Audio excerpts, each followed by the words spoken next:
రసాయనిక ఎరువులు వేసి భూమి అనేది చాలా వరకు దాని శక్తిని కోల్పోయి ఉంటుంది. రసాయన ఎరువులు వాడే భూమి మనం నడుచుకుంటా పోతే గట్టిగా ఉంటుంది. ఈ ప్రకృతి వ్యవసాయం అవలంబించే ఇట్లా పొలాల్లో అయితే భూమి గొల్లబారి మెతువుగా ఉంటుంది.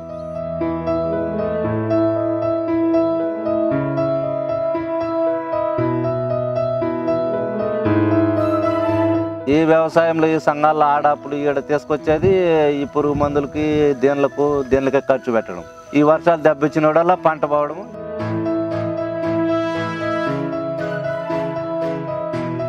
ముందుసారి 1 ఎకరాకు కెమికల్ వాడినప్పుడు 30,000 ఖర్చు వచ్చింది. 6.5 క్వింటాల్ దిగుబడి వచ్చింది. ప్రకృతి వ్యవసాయం పోయినసారి ఖర్చు 14 నుంచి 16,000 వచ్చింది. 32 బస్తాలు అయినాయి.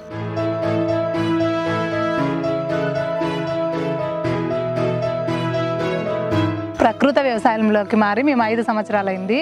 మాతో కూడా చూసి మా మరిది వాళ్ళు, మా చుట్టుపక్కల వాళ్ళు కూడా దానికే మారాలని అనుకుంటున్నారు.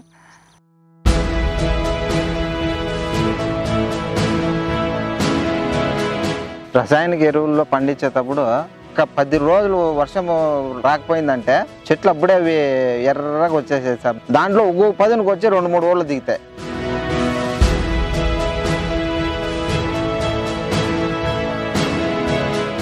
పది రోజులు వర్షం లేకపోయినా కూడా దీంట్లో అయితే చెట్టు బాగా కనపడుతుంది. నల్లగా వేపుగా వస్తుంది, ఆకులు వెడల్పుగా ఉన్నాయి.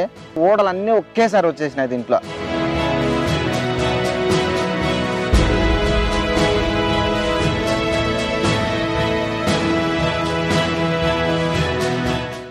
దానికి వేరియేషన్ చూసుకుంటే దీంట్లో 25% లేదు పంట. అదే ఎప్పుడు వచ్చినా కూడా నేను దీంట్లోనే చూసుకొని పోయాను పంట.